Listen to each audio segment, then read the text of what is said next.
السلام علیکم ویورز۔ دعا زہرہ اور اس کے مبینہ شوہر ظہیر کو سندھ ہائی کورٹ میں پیش کر دیا گیا۔ عدالت نے دعا زہرہ کی عمر کے تعین کے لیے 2 روز میں اس کا میڈیکل ٹیسٹ کرانے کا حکم دے دیا۔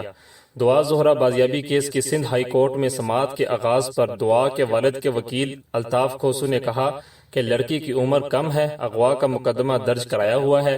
وکیل الطاف کھوسو نے بتایا کہ دعا کے برتھ سرٹیفکیٹ میں تاریخ پیدائش 27 اپریل 2008 ہے۔ اس وقت دعا کی عمر 14 سال اور کچھ دن ہے۔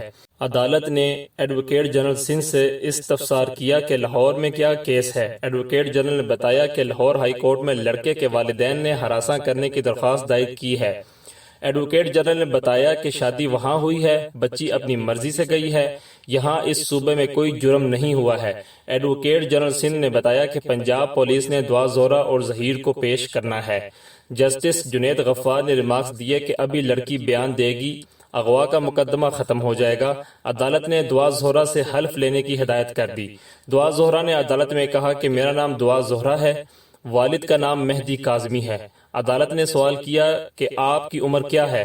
دعا نے جواب دیا کہ 18 سال عمر ہے، ظہیر کے ساتھ رہتی ہوں، مکان کا نمبر پتہ نہیں ہے۔ عدالت نے کہا آپ کے والد نے کہا ہے کہ ظہیر نے آپ کو زبردستی اغوا کیا ہے۔ جواب میں دعا نے کہا کہ نہیں، مجھے اغوا نہیں کیا ہے۔ عدالت نے پھر سوال کیا کہ آپ کو کہاں سے بازیاب کرایا ہے؟ جواب میں اس نے بتایا کہ مجھے چشتیاں سے بازیاب کرایا گیا ہے۔ دعا زہرہ نے عدالت میں کہا کہ میں ظہیر کے ساتھ جانا چاہتی ہوں۔ جسٹس جنید غفار نے ریمارکس دیے کہ بچی کی بازیابی سے متعلق درخواست تو غیر مؤثر ہو چکی ہے، بچی ہمارے سامنے کھڑی ہے، وہ خود کہہ رہی ہے کہ اغوا نہیں کیا گیا۔ ایڈوکیٹ جنرل سندھ نے کہا کہ ظہیر کو ہماری حفاظتی تحویل میں دیا جائے۔ جسٹس جنید غفار نے ریمارکس دیے کہ ملزم ظہیر کا کسٹڈی سے کوئی تعلق نہیں ہے۔ عدالت نے دعا زہرہ سے استفسار کیا کہ کیا آپ اپنے والدین سے ملنا چاہتی ہیں؟ دعا نے جواب دیا کہ مجھے نہیں ملنا ہے۔ دعا کے والد کے وکیل الطاف کھوسو نے کہا کہ 10 منٹ کے لیے والدین کو ملنے کی اجازت دی جائے۔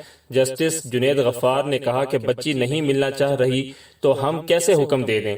جسٹس جنید غفار نے کہا کہ ہم لڑکی کے میڈیکل کرانے کا حکم دے رہے ہیں، اگر لڑکی ملنا نہیں چاہتی تو ہم کیسے زبردستی کر سکتے ہیں؟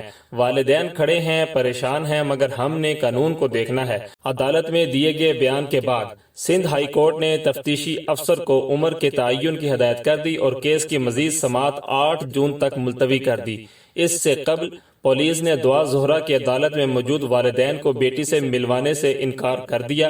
پولیس نے کہا کہ عدالتی احکامات کے بعد دعا زہرہ سے ملاقات کرائی جائے گی۔ واضح رہے کہ سندھ ہائی کورٹ میں دعا زہرہ کی پیشی کے موقع پر جسٹس جنید غفار نے ریمارکس دیے تھے کہ پہلے دیگر کیسز سنیں گے، اس کے بعد کیس کی سماعت ہوگی۔